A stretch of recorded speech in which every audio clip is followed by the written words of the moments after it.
On se retrouve pour la vidéo rétex de la semaine. Aujourd'hui, on va analyser une ouverture du feu en milieu public avec la contrainte de l'environnement et des civils qui sont autour. Vous allez voir, c'est très intéressant. On va essayer d'en tirer des enseignements pour nous tous. C'est toujours Nicolas et Guillaume de la société Damoclès Corp. On est des consultants en sécurité. On a passé quelques années en unité d'intervention. On était breveté moniteur en technique d'intervention, mais également aussi chef de groupe. Et on va essayer d'analyser avec vous un support réel. On essaye toujours de partir du réel pour en tirer des enseignements qui peuvent marcher dans le réel. Évidemment, nous travaillerons sur des vidéos de policiers américains afin d'éviter de tomber sur le coup d'enquêtes judiciaires toujours en cours en France. Et de la même manière, nous l'analyserons d'un point de vue légal ou tactique, comme si ça s'était passé en France. Et évidemment, n'oubliez pas, pour en apprendre toujours plus sur la légitime défense, on a notre programme droit à défense personnelle. Le lien est juste en description et le programme vous est offert pour tout savoir sur le sujet. Et commençons par le visionnage de la vidéo.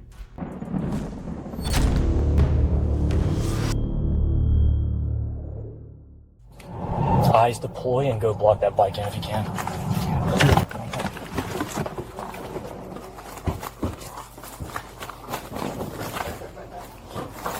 On the ground! On the ground! I will shoot you! Get on the ground! Get on the ground! Get on the ground! He's got a gun! He's got a gun! Back up! Back up! Let him go! Shots taken, shots fired, suspect down. On va regarder d'un autre point de vue pour voir aussi. Ouais. On reprend l'entrée du magasin. On the ground! Go! No retreat! He's got a gun! He's got a gun! Back up! Back up! Let him go! Let him go! Come with me! Come with me! Risk! Step him out! I'll hold him.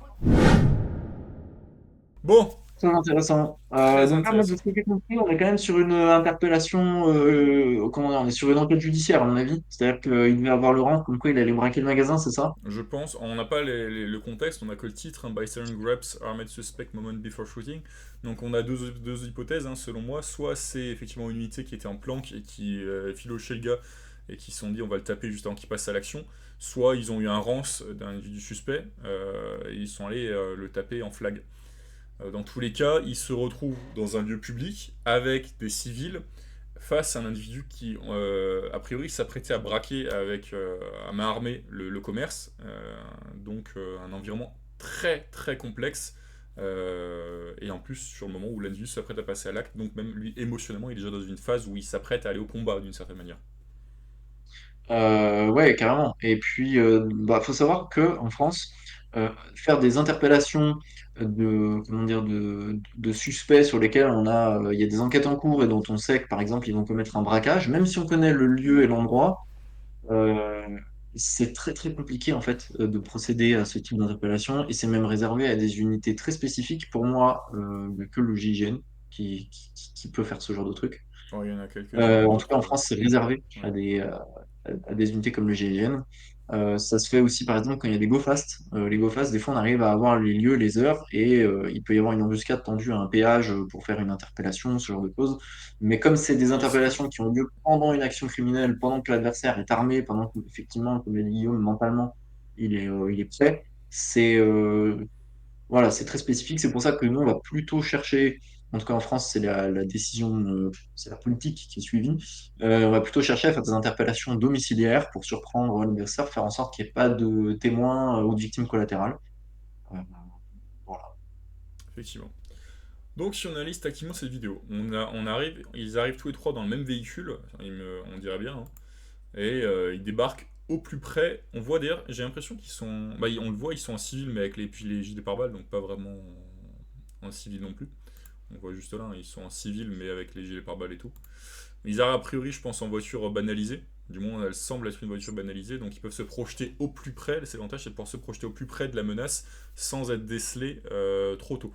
À la différence de si on vient avec un véhicule sérigraphié, il sera obligé de se garer en amont pour progresser à pied en discrétion. Oui, effectivement. Alors, on va plutôt effectivement normalement privilégier des modes d'action. On va essayer de parler en véhicule, le nez sur l'action, parce que le véhicule, c'est très très dangereux, notamment vis-à-vis des risques d'armes à feu, parce qu'on ne peut pas en sortir. Tout traverse, quasiment tout traverse. Euh, et tout le monde est groupé au même endroit, donc en fait toute une équipe peut être neutralisée d'un coup. Donc on essaye vraiment de sortir des véhicules en arrivant. Là, la particularité, je pense, c'est qu'ils voulaient faire un mode action en force pour essayer d'interpeller l'individu sur le fait. Donc on Ok. voit, leur tactique c'est de courir Donc, pour se ça projeter au sort. plus vite depuis la voiture en direction de la boutique. D'ailleurs, on voit qu'il y a une dame ici sur le côté de l'écran qui allait certainement rentrer dans le commerce comme tout civil qui vient consommer. Et donc ça sort du véhicule et ça court très très vite. Donc, Ouais, effectivement, là, ça confirme le mode d'action en force, oui, qui est un mode d'action qui peut tout à fait s'expliquer d'un point de vue tactique. En fait, on a deux possibilités. Soit on va essayer d'y aller euh, sans se faire déceler, de progresser tranquillement, etc., de s'assurer qu'on est en sécurité, de prendre en compte tout l'environnement, etc., etc. Soit on va essayer de rechercher la surprise, et à ce moment-là, il faut y aller à fond, faut gueuler, faut montrer la force, c'est un petit peu la même chose si un jour vous devez gérer un individu qui peut être hostile ou autre en attendant les forces de l'ordre, je sais pas moi, qui s'en prend aux gens dans la rue. Vous avez deux possibilités hein, concrètement. Soit vous allez essayer de vous approcher en sécurité sans qu'il vous voie et tenter quelque chose, soit vous allez arriver dessus parce que de toute façon il vous a vu, voilà, en criant, en lui disant des trucs, en essayant d'avoir l'air impressionnant. Les deux peuvent marcher et les deux peuvent se justifier en fonction de la situation. tout à fait. Et là, on voit que ça rentre dans la boutique. A priori, ils sont en colonne par trois, hein. On l'a vu sur la deuxième vidéo, ils rentrent en colonne par trois les uns que les deux. Et ça, à mon avis, le rance était bon au niveau de ce qu'ils avaient de la personne qui venait chercher parce qu'ils se dirigent directement vers la bonne personne. Bon, il y a déjà comme un élément marquant chez elle, c'est qu'elle a des gants, certains pour dissimuler ses empreintes et éviter de faciliter l'enquête de police technique derrière. Mais on voit qu'il y a un premier rance qui doit être bon à ce niveau-là pour identifier la menace. Je pense qu'effectivement, il devait l'avoir filé parce qu'il devait connaître sa tenue, etc. Et sinon, juste attirer l'attention sur la baie vitrée. C'est-à-dire que les Oui, baies vitrées, c'est une énorme contrainte d'un point de vue opérationnel parce qu'on est décelé très très vite à travers et tous les calibres passent oui. quasiment. Et ça empêche de Donc, franchir, et ça nous empêche de le franchir en même temps. exactement. Donc, c'est souvent une contrainte qui nous oblige à accélérer. Parce que de toute façon, vu qu'on est vu, on a essayé d'être le moins longtemps vulnérable possible. Et à mon avis, ça explique aussi leur mode d'action. Quand c'est la merde, dynamise. Voilà. Donc ça rentre dans la boutique, la personne fait un bond de retrait, hein, on le voit, hop, il recule, il recule. Pourquoi on voit il est éclairé par la lampe torche du policier. Lui il est déjà en niveau de stress parce qu'il vient a priori, soit il est recherché, soit il vient de commettre quelque chose, ou il s'y apprête. Il se retrouve tout d'un coup par cet aspect de fulgurance avec plusieurs policiers face à lui qui l'éclairent avec une lampe puissante et qui donc l'aveugle et il est un peu comme le chevreuil dans les phares d'une voiture, il recule, il sait peut-être plus trop où se mettre sur le moment. Mm. Ouais, je pense qu'ils s'attendaient vraiment pas à l'intervention. Et effectivement, ne sous-estimez pas l'intérêt de la lampe. Donc là, c'est une lampe montée sur une arme, mais on peut tout à fait avoir une lampe sur soi qui n'est qu'une lampe. Euh, donc nous, on a déjà fait la promotion de la lampe pour, comment dire, avoir un certain ascendant face à un adversaire et s'en servir dans des situations de pré-agression. On nous est tombé dessus en disant oui, mais le mec s'en fout qu'on lui mette une lampe quand il vient vous mettre des coups de couteau. Oui, c'est vrai, c'est pour la phase avant. C'est-à-dire que voilà, vous avez un individu un peu bizarre, une manière de prendre l'ascendant tout de suite dessus, c'est au moment où vous lui adressez la parole, bam, vous l'éclairez, non seulement ça va l'aveugler, ça va le perturber, et surtout, il vous verra plus. Et en plus, vous, par contre, vous le verrez très bien. Donc, vous aurez même avec le stress, vous augmentez votre capacité à déceler s'il a quelque chose dans les mains, qu'est-ce qu'il fait, etc., etc. Même en plein jour, c'est très intéressant. Tout à fait. I will shoot Euh, you! Alors là, Soit dit oui, en- si vas-y. vous voulez vous équiper, si vous voulez vous équiper, vous avez l'excellente EDC 37 de Nightcore et on a un code promo qui marche pour toute la gamme. Donc, n'hésitez pas à aller voir en description. Là, j'aime beaucoup ce qu'il vient de dire, le policier, qui est un abus de langage, on va dire, quelque chose qui, du moins en France, d'un point de vue dogmatique, n'est pas permis. Mais c'est I will shoot you, je vais te tirer dessus. Alors, c'est quelque chose on l'a déjà vu sur le terrain être fait. Ça peut marcher parce que ça peut choquer l'adversaire. En revanche, comme dit d'un point de vue déontologique, c'est pas possible en France. Mais c'est une technique pour essayer de montrer la force sans avoir à s'en servir. pour montrer à l'adversaire tout le panel de ce qu'on l'on peut faire pour éviter en fait qu'ils disent ah mince, s'ils font ça, je suis dans la merde, je vais pas le faire du coup. Ouais, donc c'est effectivement, si vous faites ça, je tire. Alors c'est effectivement le problème, c'est que déontologiquement, on va vous le reprocher. Si effectivement vous êtes contraint de tirer, bah, ça va venir un petit peu amenuire votre défense parce qu'on va pouvoir vous le reprocher. De la même manière, si vous l'aviez insulté. Donc il faut savoir que si derrière on insulte la personne, bah, c'est dommage parce que quand bien même on aurait raison, bah, ça va venir ternir un petit peu le tableau. Euh, et là, par contre, bon, ça peut avoir un vrai intérêt psychologique, hein, ça peut contraindre la personne à obtempérer, et c'est ça qu'on veut, hein, on veut surtout pas euh, devoir utiliser la force, hein. Mais comment dire, c'est pas quelque chose qui est enseigné, quoi. Voilà, on va dire ça. Get on the ground! Là, on voit première chose, c'est qu'il fouille dans sa sacoche. Donc on voit qu'il y a des sommations dites très très fortes. D'ailleurs, un point, on entend une deuxième sommation qui vient d'un de ses collègues. Ça, c'est un point qu'il faut faire attention, c'est que à tout le monde vouloir faire des sommations, bah, ça fait un brouhaha et l'adversaire en face, qui même lui-même est déjà perturbé, a besoin de sommations qui soient claires. Quand tout le monde crie en même temps, bah, ça fait qu'en fait lui-même n'est pas forcément à même de comprendre exactement ce qu'on lui demande. Donc avoir une seule personne qui intime un ordre, c'est mieux. Vous voyez quand vous êtes dans la rue et que vous parlez, vous êtes trois et vous parlez tous les trois en même temps, plus personne ne comprend rien. Bah, c'est le même principe, il faut qu'une seule personne parle afin que l'information puisse passer de la meilleure des manières possibles. Une autre possibilité, parce que c'est vrai, c'est à ce moment-là, si tout le monde fait des sommations, donc ça peut aider à saturer la personne et effectivement à l'impressionner et à la pousser au tempéré. Mais comme l'a dit Guillaume, pour garder la clarté, il faut que malgré tout que tout le monde s'entende à l'avance. Quelle sommation on va faire? Faut que ce soit la même pour tout le monde. Parce que s'il y en a un qui a une idée, qui se dit, allez, avance là, mets-toi au sol là, et que l'autre dit, non, non, au sol là où t'es, là, oui, ça va créer de la confusion et c'est pas bon pour l'Inter. Mais Donc, il faut vraiment que on soit raccord sur les sommations si jamais tout le monde en fait. oui, on le voit, Euh, on le voit notamment cette incohérence, même au-delà d'avoir plusieurs personnes.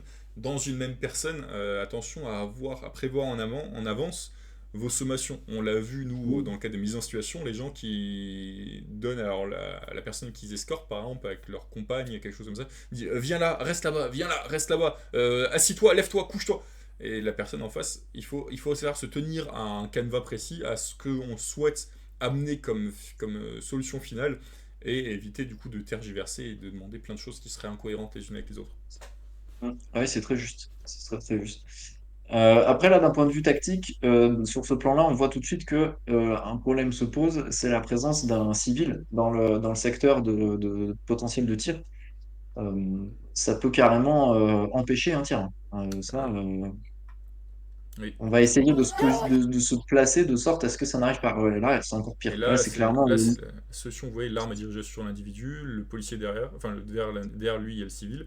Et d'ailleurs c'est à ce moment-là qu'on voit que l'individu arme son bras pour le rentrer dans sa sacoche, ce qui va déclencher hop, l'action du civil, qui voit certainement, parce qu'il est du bon côté, l'arme, le pistolet sortir de la sacoche, et qui va venir bah, dans un élan de courage, hein, venir se saisir de l'adversaire.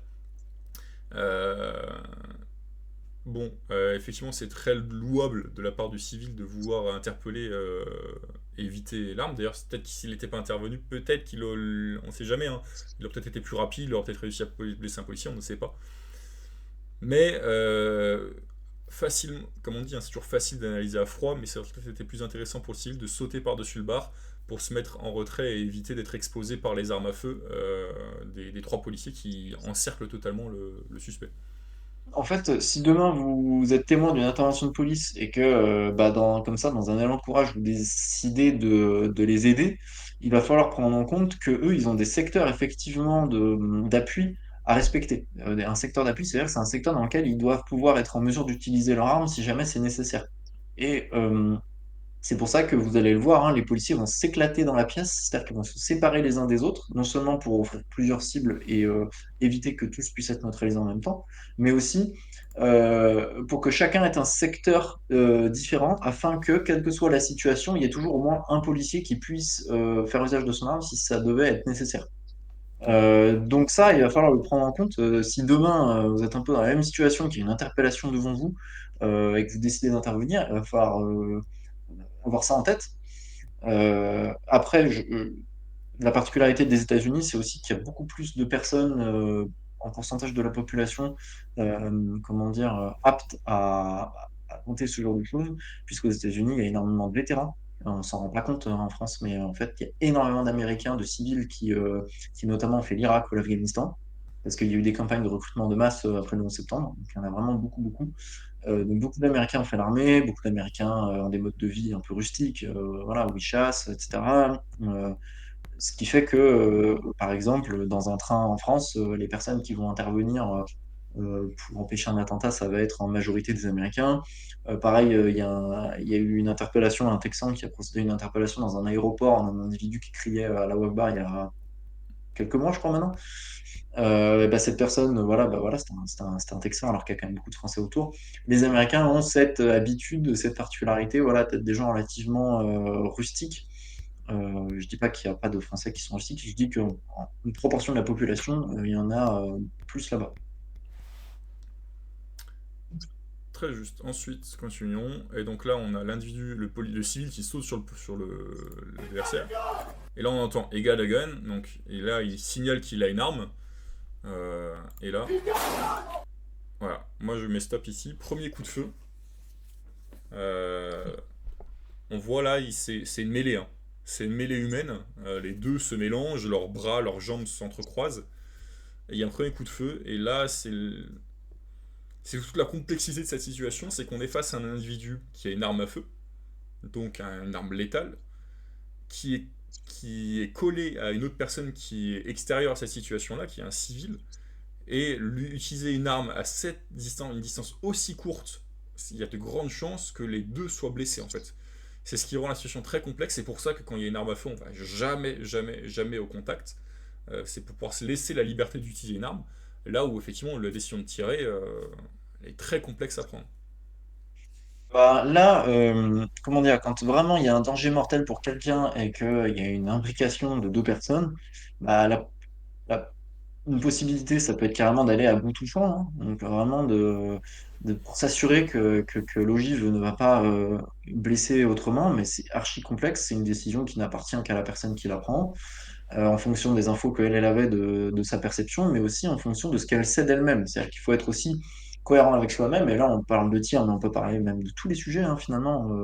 Ça peut être de la confrontation physique, ça peut être même des domaines de compétences autres. Euh, un environnement, tout le monde n'a pas les mêmes potentialités, tout le monde n'a pas les mêmes possibles face à une même situation. Pourquoi? Parce que plus on est compétent, plus on s'est entraîné, euh, plus dans une même situation on a des possibles. Par exemple, lui, il se sent de tirer parce qu'il il sait qu'en stand, c'est quelqu'un de très précis, c'est quelqu'un qui est très très bon en tir, il a l'habitude de s'entraîner, etc. Donc lui, il va savoir que c'est bon. Une autre personne qui est beaucoup moins forte en tir, qui y va beaucoup moins souvent, doit avoir la présence d'esprit de se dire, oula, déjà au calme à 15 mètres, je ne mets pas tout dedans. Là, je vais peut-être m'abstenir ou m'avancer ou faire autre chose. Et ça se trouve un petit peu dans tous les domaines. C'est-à-dire qu'un mec qui est un pro de la boxe style va avoir plus de possibles dans une même situation de confrontation qu'une personne qui n'a jamais fait de sport de combat. C'est logique. Exactement. Vos capacités, c'est vos capacités qui dirigent vos possibilités et pas le moyen que vous utilisez qui définit vos possibilités. Ah oui, ça c'est un grand sujet qu'on aborde régulièrement, mais effectivement, c'est très très bien de s'équiper avec plein d'outils méga bien, super performants, à 70 joules, je sais pas quoi. Euh, ça restera vos compétences à la fin qui détermineront ce que vous êtes capable de faire ou pas, en fait. Exactement. Oh. Ouais. Bon, Bon, là, tout le monde s'y met. ça c'est le fameux le feu appelle le feu. Oui. Cet adage qui est très vrai, c'est que quand quelqu'un se met à tirer, il y a de fortes chances que tout le monde se mette à tirer. Et c'est le seulement et uniquement le niveau de préparation et de lecture de la situation des gens qui va permettre d'éviter ça. Parfois c'est bon, parfois c'est pas bon. C'est votre point de vue qui va déterminer en fait si vous êtes en mesure ou pas de tirer. Et puis souvent les gens sont happés par cette envie de tirer parce que quelqu'un tire. Donc par peur, je me dis bah s'il tire c'est qu'il en a besoin donc je vais tirer aussi. Et là, on se retrouve toujours avec la même situation qui est on a deux individus entrelacés avec une arme à feu au milieu et quand même le fait de tirer beaucoup de cartouches. Là. Puis il y a aussi le facteur confiance, c'est-à-dire que s'ils ont l'habitude de travailler ensemble, ça peut augmenter cette, comment dire, le fait d'avoir vu le camarade avec lequel on travaille tout le temps et en qui on a 100% confiance être contraint d'ouvrir le feu, on se dit il y a sûrement un danger vital pour lui ou pour quelqu'un. Donc, bah, si je peux aussi faire en sorte de neutraliser, je le fais. Et moi, je l'ai vécu lors d'une intervention avec des herses pour arrêter les véhicules, pour faire crever les pneus. On était censé attendre des véhicules qui repartaient d'un casse quelque part. Et on était positionné un petit peu en discrétion au bord d'une route. Et j'ai mon camarade qui était 50 mètres ou 20 mètres devant moi, entre 20 et 50 mètres devant moi, qui commence à sticker un véhicule, pardon. Donc sticker, c'est en utilisant les stop sticks, ce sont des espèces de grands Toblerone qui crèvent les pneus là, qui jette ça sous un véhicule. Euh, qui n'était pas pourtant le véhicule signalé, le véhicule qu'on attendait. Mais il jette ça, il lui crève les pneus, et le véhicule donc continue sur sa lancée et arrive à mon niveau. Et moi, je ne savais pas exactement pourquoi il avait décidé de le sticker, mais du coup, j'ai moi aussi décidé de jeter mon propre dispositif de crevaison. Parce que par définition, si voilà, je suis parti du principe que si lui avait estimé qu'il fallait le plastiquer, c'est qu'il avait vu un truc que moi, je n'avais pas vu, et donc il fallait que je le fasse. Et le fin mot de l'histoire. Et le fin mot de l'histoire, bah, ça a marché parce que du coup, au lieu de lui crever un seul pneu, on lui en a crevé, je crois, trois ou quatre. Et ils se sont arrêtés peut-être aller 100 ou 200 mètres plus loin. Ce qui fait qu'on a pu récupérer le véhicule. Alors, eux, ils ont réussi à se barrer à pied dans les bois. Je ne sais pas s'ils ont été interpellés plus tard, je crois que oui. Euh, mais au moins, on a récupéré le véhicule, tout ce qu'ils avaient réussi à voler. Et d'ailleurs, le véhicule qu'ils avaient pris avait été volé. Il a pu être restitué à son propriétaire. Donc, c'était plutôt Effectivement. bien. Et ça, c'est un facteur de complexité qu'on a quand on travaille en unité constituée dans les forces de l'ordre. C'est l'avantage, c'est qu'on bosse souvent avec la même équipe, donc on peut apprendre à se connaître.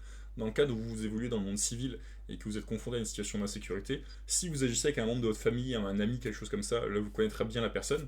Par contre, si vous venez à travailler avec un civil que vous ne connaissez pas, effectivement, la complexité, c'est de le connaître à l'avance, d'avoir cette confiance, de connaître ses compétences, ainsi de suite. Là, on le voit, au final, la mission des trois policiers qui doivent très bien se connaître, certainement, et je ne sais pas si on peut dire mise à mal, mais dans tous les cas, il y a une interférence qui est due à un civil qu'ils ne connaissent pas, mais qui a la même volonté qu'eux, c'est-à-dire faire cesser l'agression.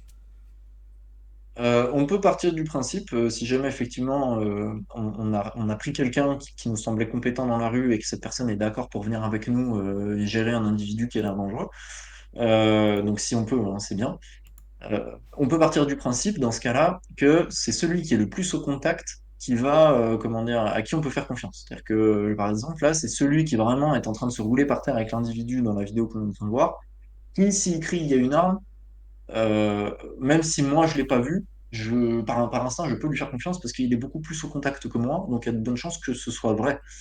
Alors, voilà, ça peut être une aide décisionnelle. Shots taken, shots fired, suspect down. Ouais, là, on voit que l'individu qui a été impacté, du coup, il est inanimé. Et ils extraient le civil pour le mettre en sécurité et vérifier aussi s'il n'a pas été blessé, j'imagine, et là pouvoir procéder au menottage et derrière au premier soin de tous les membres, toutes les personnes impactées, je pense. Ouais, après, on voit juste avant que les deux policiers qu'on voit forment une colonne. Oui, Enfin, il y en a un qui par instinct se met derrière l'autre. Alors, ça peut paraître choquant parce qu'on se dit, oh là là, il se sert de l'autre comme un bouclier, quoi. Mais en fait, c'est pas bête parce que s'il n'y a pas de protection autour de lui, et ben tant pis, le copain qui est devant constitue une protection. On est là pour faire en sorte qu'il y ait toujours quelqu'un en mesure d'agir, même si on a des personnels qui sont touchés. Donc, donc c'est pas forcément un mauvais réflexe. et c'est là qu'il faut. On parle de protection derrière un pack balistique, hein. Le pack balistique, c'est votre protection balistique, donc là, en l'occurrence, c'est gilet pare-balles. Il faut faire attention à distinguer aussi le contexte. Là, on est en mission de police sur un individu qui a priori une arme de poing, et le contexte opérationnel des militaires en OPEX qui se battent contre des hommes qui ont des fusils d'assaut et des armes à haute capacité de perforation, et qui donc pourront très bien traverser votre camarade, vous blesser derrière. Là, effectivement, c'est dans le cas de mission police, où là, à l'inverse, en OPEX, il y a d'autres modes d'action à appliquer, évidemment. Tout à fait, c'est juste. Petite synthèse, qu'est-ce qu'on a vu d'intéressant? Choisir un mode d'action en arrivant sur quelqu'un, c'est intéressant et ça permet d'arriver de façon, comment dire, adaptée à la situation. Attention à son environnement parce qu'on peut avoir un civil ou une autre personne qui décide de s'interposer, euh, voilà, ou tout autre événement puisqu'on est en milieu ouvert, donc on ne maîtrise pas. Euh, Prendre en compte le travail et les contraintes des policiers si jamais un jour vous êtes témoin d'une interpellation et que vous êtes pris d'un élan comme ça de courage de vouloir y aller et participer. Euh, Vous pouvez, si vous êtes coordonné avec d'autres personnes, faire confiance à celui qui est le plus près de l'adversaire, plus près de l'action, euh, parce que lui, il verra sûrement plus de choses que vous. Donc, s'il signale des choses, c'est sûrement qu'il a raison, même si vous, vous ne l'avez pas vu. Euh, Puis c'est pas mal, je trouve. et puis, ouais, c'est déjà des belles leçons, hein. Voilà, une belle leçon. On se retrouve du coup la semaine prochaine dans le prochain épisode de Retex. Dites-nous en commentaire ce que vous en avez pensé, si vous auriez pensé qu'il aurait fallu agir autrement, et puis on se retrouve la semaine prochaine. Oui. On attire juste votre attention sur le fait que nous avons un programme offert pour comprendre les tenants et les aboutissants de la légitime défense avec vidéo, livret PDF, tout ce qu'il vous faut pour vraiment bien tout comprendre. Ça coûte 0 €, donc n'hésitez pas, le lien est en description. Phoenix. Finex.